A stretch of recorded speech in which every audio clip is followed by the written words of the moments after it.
As President Obama pardons his final pair of turkeys today, he upholds a years-long tradition continued by every sitting president since 1989. But the ceremony's odd origins may have it dated back all the way to the 1800s. One America's Hayley Rafner has more on the poultry pardoning history. It's a yearly tradition where one lucky turkey ends up on the steps of the White House instead of your dinner plate. But where did the tradition start? Reports of turkeys as gifts to American presidents date all the way back to the 1870s, when a Rhode Island poultry dealer by the name of Horace Vos began sending well-fed birds to the White House. The first president to receive a Vos turkey was Ulysses S. Grant in 1873, and the tradition continued all the way to the farmer's death in 1913, when he sent his last turkey to Woodrow Wilson. Turkeys were typically sent to the White House as gifts for the president, but it wasn't until 1926, when Calvin Coolidge received the most interesting gift of them all, that may have paved the way for the modern tradition. A raccoon arrived at the White House intended to be cooked and served at Thanksgiving. The then first family declined to eat it and instead kept it as a pet and named it Rebecca.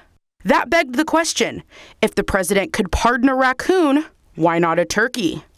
The origin of the actual White House ceremony is still veiled in mystery, with some saying it could go all the way back to President Abraham Lincoln, who pardoned a turkey named Jack in 1863.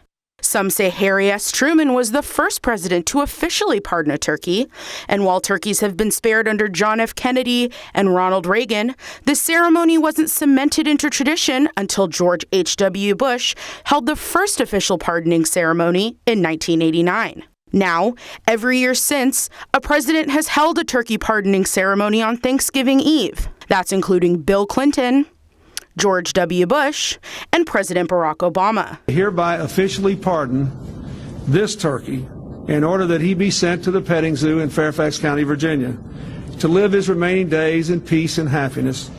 That's because, in keeping with the long-standing tradition, pumpkin and pecan are hereby granted a full and unconditional presidential pardon. America is, after all, a country of second chances, and this turkey has earned a second chance to live out the rest of his life comfortably on 1,000 acres of open land, complete with a barn called the White House on Turkey Hill. But after the fame, the photos, and the news coverage, what happens to those spared souls?